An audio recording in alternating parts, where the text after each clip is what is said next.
Hi everyone, नमस्कार। कैसे आप सभी। मैं हरप्रीत सिंह एक बार फिर से आप सभी का स्वागत करता हूं आपके अपने चैनल स्टडी 24 ऑफिशियल 2 में। तो जैसा आपने टाइटल और थंबनेल में देखा है उसी के बारे में हम बात करने वाले हैं, तो वीडियो के साथ बने रहिए।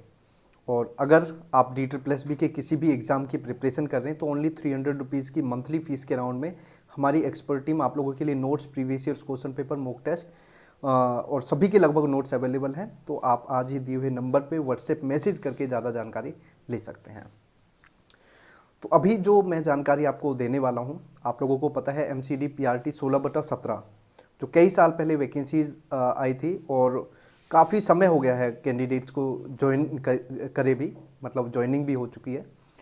तो ऐसे में अभी एक न्यूज़ आई थी और उस न्यूज़ ने सभी को चौंका दिया और एकदम झटका लगता है जो लोग नौकरी कर रहे हैं। और तो पूरी कहानी क्या है वो मैं एक बार आपको विस्तार से बताना चाहता हूँ। जैसा आपको पता है कि MCD PRT 16/17 और 1/18 ये भर्ती काफ़ी समय से, मतलब जब स्टार्ट हुई थी तभी से विवादों में है।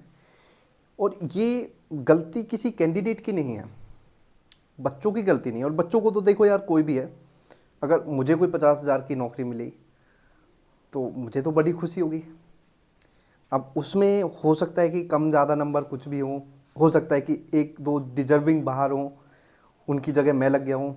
तो भाई नौकरी तो सभी को चाहिए। बेरोज़गारी कितनी है देश के अंदर वो आप लोगों को पता है। तो ऐसे में उस समय क्या हुआ था, 4 शिफ्ट में एग्ज़ाम हुआ था और पहली शिफ्ट में NIOS से ऐसे क्वेश्चन आए जो बच्चों को पता ही नहीं थे।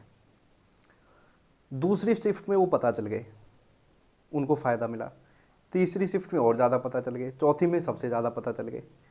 मतलब सबसे बड़ी बात थी कि उन्होंने क्वेश्चन NIOS से लिए भी तो वो भी रिपीट कर दिए। तो ऐसे में ये जो मैटर था ये कोर्ट में गया और काफ़ी ऐसे क्वेश्चंस थे जो गलत थे। जो क्वेश्चंस हैं जिनके आंसर्स गलत हैं, ऐसे भी बहुत सारे क्वेश्चंस हैं। जब मैंने कोर्ट ऑर्डर पढ़ा तो मतलब मुझे देख के बड़ी हैरानी हुई कि ऐसे भी आंसर, मतलब NCERT के आंसर्स को भी DSSB ने गलत माना हुआ और जो उनके आंसर्स हैं उनको सही माना। अब ये बताइए कि जो NCERT है उससे बड़े हो सकता है क्या DSSB? क्या NCERT वैसे ही बनाया गया, जो वहाँ पे सिलेबस है वो वैसे ही है? तो चलो वो भी छोड़िए, अभी मैं बताना चाहता हूँ। तो बच्चों ने फिर इसके ऊपर ऑब्जेक्शन किया, तो बिना किसी रीज़न के उनको रिजेक्ट कर दिया। उसके बाद फिर क्या होता है, बच्चे फिर आगे जाते हैं। कोर्ट भी फिर इतना सीरियसली उस चीज़ को नहीं लेता, कैट कोर्ट। फिर इसके बाद क्या होता है, बच्चे हाई कोर्ट चले जाते हैं। जब हाई कोर्ट में जाते हैं चीज़ें देखी जाती हैं। हालांकि आपको पता है कि जो जॉइनिंग भी हुई थी वो कंडीशन पे थी, मतलब कंडीशन पे थी, जॉइनिंग को रोक दिया गया था। लेकिन जॉइनिंग क्या थी, कंडीशन पे थी। और कंडीशन क्या थी कि भाई जब तक कोर्ट का ऑर्डर नहीं आता, क्योंकि कोर्ट के ऑर्डर में भी टाइम लगता है, बहुत सारी चीज़ें होती हैं। तो ऐसे में कुछ टाइम बाद जब भी मतलब ऑर्डर जो भी होता है तब तक के लिए इन टीचर्स को लगाया जाए, क्योंकि टीचर्स की कमी है। अग्रवाल सर ने जो ये किया बड़ा अच्छा था, जो ये मांग रखी तो कोर्ट ने उसको माना भी। तो अभी क्या होता है कि 10 जो क्वेश्चंस हैं उनके ऊपर बात चल रही थी। हालांकि 50 क्वेश्चन से ज़्यादा की बात चल रही है। तो जो 10 क्वेश्चंस हैं जो कोर्ट में गए, तो DSSB ने क्या बोला, DSSB की तरफ से, कि भाई अब तो हमने सारी प्रक्रिया पूरी कर ली है। ऐसे में अगर हम इन रिजल्ट को दोबारा करते हैं, क्वेश्चंस को अगर दोबारा देख के और रिजल्ट में बदलाव करके दोबारा रिजल्ट निकाला जाता है तो पूरी भर्ती प्रक्रिया पे असर पड़ेगा, सब में गड़बड़ी हो जाएगी, गड़बड़ा जाएगा पूरा मामला।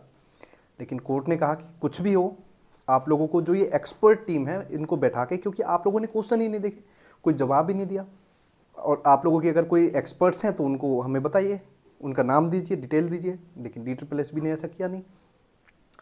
तो उसके बाद क्या है कि अब एक्सपर्ट टीम बैठेगी, उन क्वेश्चंस को देखेगी और रिजल्ट में थोड़ा बहुत ऊपर नीचे हो सकता है, जिस हिसाब से उन्होंने बोला है। अब हो सकता है कि यहाँ पे कुछ बच्चों की जो नौकरी है वो देखो, यहाँ पे मैं एक बात ये कहूँगा कि जो डिजर्विंग है वो बच्चा, उसे डरने की कोई ज़रूरत नहीं है। और अगर कोई भाई फ्रॉड, या मान के चलो यहाँ पे मैं फ्रॉड, सॉरी बाय मिस्टेक हुआ है यहाँ पे, अगर कोई ऐसा कैंडिडेट जो डिजर्व नहीं करता वो अगर नौकरी लेके बैठा है और उसकी जगह कोई बाहर घूम रहा है, ऐसा कैंडिडेट जिसके मार्क्स D+B की वजह से गलत हुए हैं और उसको पता है कि NCERT की हमने बुक्स पढ़ी है, उसने उसको चैलेंज भी किया, अगर उसकी जगह D+B में जो सिलेक्टेड कैंडिडेट है जो डिजर्व नहीं करता और उसकी जगह एक बाहर घूम रहा है, अगर उसको नौकरी नहीं मिलेगी तो क्या वो सिस्टम पे भरोसा करेगा? कोर्ट ने ये भी बोला कि कुछ भी हो 10-10 साल बाद भी बदलाव होते हैं, तो ऐसे में ये जो बच्चे हैं जो सिस्टम पे, जो हमारी न्यायिक व्यवस्था है इस पे विश्वास करके आए हैं, तो इस विश्वास पे हम खरे उतरेंगे। इसको देखो दोबारा, जो भी आप लोगों की खामियां हैं उनको सही कीजिए और ज़रूरत पड़ी तो इस रिजल्ट को दोबारा जारी कीजिए। तो ये चीज़ें थी। यहाँ पे देखो मैं अपनी तरफ से कुछ नहीं बोल रहा और कोर्ट से बड़ा कोई नहीं होता, कोर्ट जो डिसाइड करेगा वो सबके लिए मान्य है। यहाँ पे कोई कुछ भी हो, आप लोग देखो कोई जॉब कर रहा है, कोई घर बैठा है, उसने भी इतनी मेहनत की होगी और अगर मान के चलो इतनी जगह RTI से भी रिजेक्ट हुआ, उसके बाद कैट कोर्ट ने भी रिजेक्ट किया, हाई कोर्ट गए, कहाँ कहाँ वो बच्चे गए, तो हो सकता है कि उनमें कुछ तो ऐसे हैं जो डिजर्विंग हैं। आप बात को समझिए, कुछ तो ऐसे हैं जो डिजर्विंग हैं। तो यही मैं आप लोगों को बताना चाहता हूँ, यही पूरी वो है। तो अब देखते हैं, सारी चीज़ें देखो कोर्ट के हाथ में है और कोर्ट से बड़ा कोई नहीं हो सकता। तो यही जानकारी थी जो मैं आप लोगों के साथ साझा करना चाहता था। आप लोगों को जानकारी कैसी लगी कमेंट करके ज़रूर बताइए। और यहाँ पे मैं देखो किसी की नौकरी के ख़िलाफ़ नहीं हूँ, नौकरी जो कर रहा है, आज के समय में नौकरी लगना ही बहुत बड़ी बात है, और वो भी 50-60 हज़ार रुपये की नौकरी लगना। तो ठीक है, फिर मिलते हैं किसी न्यू वीडियो में। सो थैंक यू, जय हिंद।